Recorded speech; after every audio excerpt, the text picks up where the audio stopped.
নামাজ না পড়লে কাফের কাফের। সৌদি আরবের ওলামায়ে কেরামের ফতোয়া হলো নামাজ ত্যাগকারী কাফের। নামাজ না পড়লে কাফের কাফের। নামাজ না পড়লে মুসলমান বলে দাবি করার কোন হক, কোন অধিকার আপনার নাই। আল্লাহর নবী বলেছেন, লা দীনা লিমান লা সালাতা লাহু, যার কাছে নামাজ নাই তার কাছে দ্বীন নাই, ঈমান নাই, চরিত্র নাই, কিছুই নাই। আল্লাহর নবী বলেছেন, আল্লাহর বান্দা এবং কাফেরের মধ্যে পার্থক্য কি? পার্থক্য হলো নামাজ। যে নামাজ পড়ে সে আল্লাহর বান্দা, যে নামাজ পড়ে না সে ব্যক্তি কুফরি করলো। মান তারাকা সালাতান মুতাআম্মিদান ফাকাদ কাফারা, ইচ্ছা করে যে নামাজ ছেড়ে দিল সে কুফরি করলো। বলেন নাউজুবিল্লাহ। আদমশুমারিতে আপনার নাম মুসলমান থাকতে পারে, ভোটার লিস্টে আপনার নাম মুসলমান থাকতে পারে, পাসপোর্টে আপনার নাম মুসলমান থাকতে পারে, কিন্তু আপনি নামাজ পড়েন না। আল্লাহর কসম, আল্লাহর খাতায় আপনি মুসলমান নন। যে সালাত আদায় করে না সে কাফের। রাসূল সাল্লাল্লাহু আলাইহি সাল্লাম বলেন, বাইনাল আবদি ওয়া বাইনাল কুফরি তারকুস সালাহ, যে সালাত আদায় করে সে মুসলমান, যে সালাত আদায় করে না সে কাফের।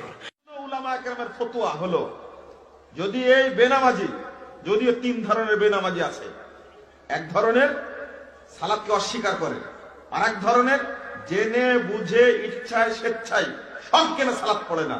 এই দুই শ্রেণীর মানুষ কাফের, সরাসরি কাফের।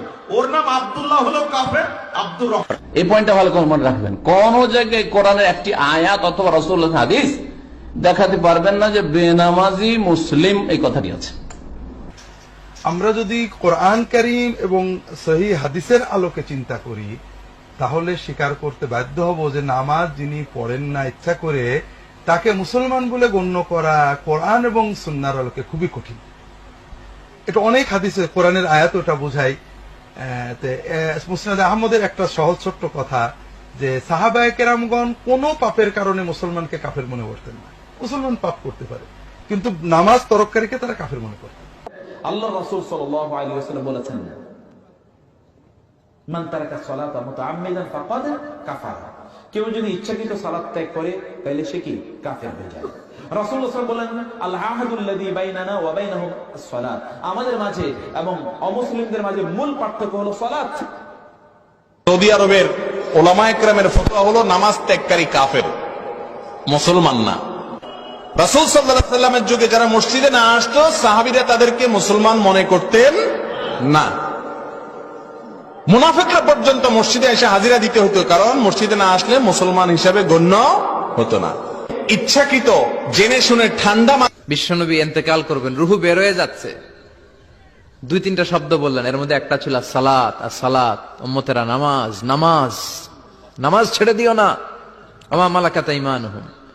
মানুষ ইন্তেকালের আগে শ্বাস বের হয়ে যাচ্ছে, রুহু চলে যাচ্ছে, ওই মুহূর্তে কি জরুরি কথা বলে নাকি ফালতু কথা বলে? সবচেয়ে জরুরি কথাটাই তখন সে বলে যায়, ঠিক কিনা? কথা বলেন। বিষ্ণু বলেছিলেন নামাজ। এজন্য নামাজ, নামাজ, এই নামাজ যাতে মিস হয়ে না যায়। সব মিস হতে পারে, নামাজ মিস হতে পারে না। আল্লাহ তুমি বুঝার তৌফিক দান করো। তোমরা তো জানো না কখন তোমরা মরবা। শোনো, তুমি অপরাধ করিও যদি তোমার মনে হয় আল্লাহ তোমাকে দেখে না, তখন করিও।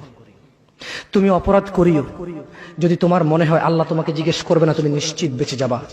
তুমি অপরাধ করিও যদি তোমার মনে হয় যে আল্লাহ তোমার জন্য জাহান্নাম নির্ধারণ করবে, আর তুমি আল্লাহকে বলবা আল্লাহ আপনি বললেই হবে নাকি আমি জাহান্নামে যাব। যদি এই ক্ষমতার অধিকারী হও তাহলে তুমি অপরাধ করিও।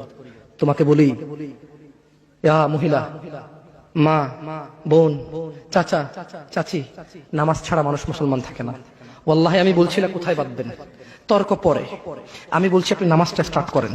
আসসালাহ ফামান তারাকাহা ফাকাদ কাফার।